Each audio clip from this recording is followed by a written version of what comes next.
Imagine करो कि आप YouTube पे एक के बाद एक लेक्चर्स देखते चले जा रहे हो और आपको सब कुछ समझ भी आ रहा है एंड डेली आप ऐसा कर रहे हो, बट जैसे ही एग्जाम पास आता है तो आपको पता चलता है कि मैंने अपना आधा सिलेबस भी कंप्लीट नहीं करा है और क्वेश्चंस वो तो मेरे से सॉल्व ही नहीं हो रहे।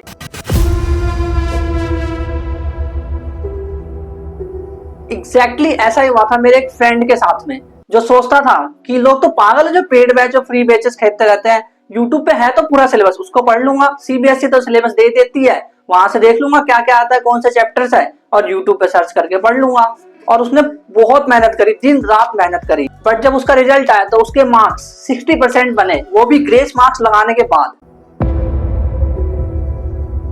एंड इसी दौरान एक और लड़का जो कि उसी क्लास में था, वो भी यूट्यूब से ही पढ़ता था बट एक स्ट्रक्चर्ड तरीके से, स्मार्ट वे में। जब उसका रिजल्ट आया तो उसके मार्क्स आए 97.6%। तो अब इन दोनों बंदों में डिफरेंस क्या था, क्यों ऐसा था जबकि दोनों तो यूट्यूब से पढ़ रहे थे? एक के मार्क्स 60% पे ही आके अटक गए, वो भी मुश्किल से आए, जबकि एक दूसरा बंदा उसके मार्क्स 97.6% कैसे आ गए, ऐसा हुआ कैसे? तो वो बंदा खुद आकर के तो बताएगा नहीं, क्योंकि अगर उसने सारे सीक्रेट्स अपने रिवील कर दिए तो वो अपनी क्लास में टॉप कैसे करेगा, बड़ा मुश्किल हो जाएगा फिर उसके लिए तो टॉप करना। इसीलिए इस पूरी वीडियो में उसके सारे सीक्रेट्स को एक एक करके रिवील करने वाला हूं। दूसरे वाले बंदे को पता था कि YouTube पे पढ़ना एक ट्रैप है, यानी जो भी वो पढ़ रहा है वो सब पैसिव लर्निंग है, एक्टिव लर्निंग नहीं है। क्योंकि पैसिव लर्निंग में हम चीजों को समझते हैं, जैसे लेक्चर चला लेते हैं उसको सुनकर समझते हैं, बट एक्टिव लर्निंग में हम सुनकर समझने के साथ साथ वीडियो को पॉज करते हैं, उसमें जो भी सवाल दिया होता है उसको लगाते हैं, और जब क्लास खत्म हो जाती है वीडियो को बंद करने के बाद हम नोट्स को रिवाइज भी करते हैं, क्योंकि हमने नोट्स बना रखा है वीडियो को देखते टाइम। यकीन मानिए कि आप भी अगर यूट्यूब पे पढ़ रहे हैं तो आप पैसिव लर्निंग कर रहे हैं, आपको कोई खास नॉलेज नहीं होने वाली। हाँ, इल्यूजन ऑफ नॉलेज हो जाएगा, आपको ऐसा लग सकता है कि आप पढ़ाई कर रहे हो, बट लेक्चर देखना आपके ब्रेन को बेवकूफ बनाने जैसा है। एक बार ऐसे ही मैंने भी फिजिक्स के ग्रेविटेशन चैप्टर की पूरी प्लेलिस्ट देखी थी, बट जब देख रहा था तब तो मजा आ रहा था। जैसे ही मैंने प्लेलिस्ट को बंद किया और क्वेश्चन प्रैक्टिस करने गया तो मेरे से सिर्फ 20 में से 2 ही क्वेश्चन सॉल्व हो पाए, क्योंकि मैंने वीडियो को पॉज नहीं किया, जो भी क्वेश्चन वो करवा रहे थे उसको सॉल्व नहीं करा, और मैंने उसके नोट्स भी नहीं बनाए, और जब नोट्स ही नहीं बनाए तो रिवाइज क्या करूं?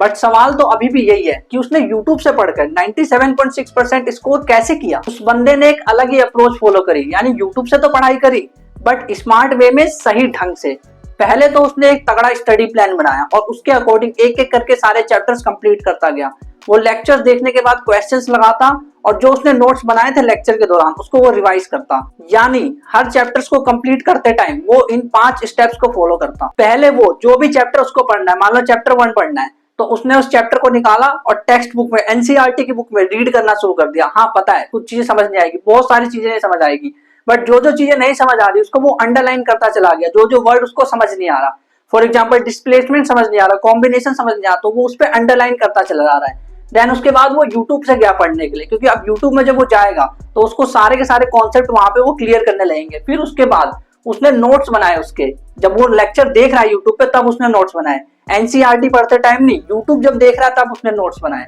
और जब खत्म हो गया पूरा लेक्चर तो उसने उसके बुलेट पॉइंट्स बनाए, यानी जो नोट्स बड़ा सा बनाया था उसको उसने शॉर्ट किया, उस जो लेक्चर में पढ़ा है उसको पूरे को शॉर्ट कर दिया। देन उसके बाद उसने उसके सॉल्व करे पीवाईक्यूज और एनसीईआरटी के जो क्वेश्चन दे रखे हैं, जो उसको लग रहा है कि हाँ इसी टॉपिक से पढ़ा है आज तो इसको सॉल्व कर सकता हूँ, तो वो वाले सवाल उसने सॉल्व किए। फिर उसके बाद उसने उसको मल्टीपल टाइम्स रिवाइज किया, और रिवाइज किया कब कब, देखो यूनिट टेस्ट आता है तब भी रिवाइज कर सकता है वो, तब उसने रिवाइज किया। देन उसके बाद फर्स्ट टर्म का पेपर यानी मिड टर्म का एग्जाम आए तब, फाइनल एग्जाम में तो पूरा सिलेबस ही रिवाइज करना होता है। तो ऐसे कर करके जब भी कुछ टेस्ट हो रहा है, कुछ भी हो रहा है, टेस्ट कहीं भी, ट्यूशन में या किसी भी जगह पे, वो हर बार रिवाइज करता जा रहा है, अपने आप उसका रिवीजन होता जा रहा है, तो अपने आप ही उसको सारे चैप्टर यहाँ दिमाग में छपते चले जा रहे हैं। अगर इन स्टेप्स को हम ध्यान से देखें तो उसने सबसे कम टाइम YouTube को दिया, यानी YouTube उसका साइड रिसोर्स था। ऐसा नहीं कि उसने YouTube को मेन बना लिया, वो उसका साइड रिसोर्स था।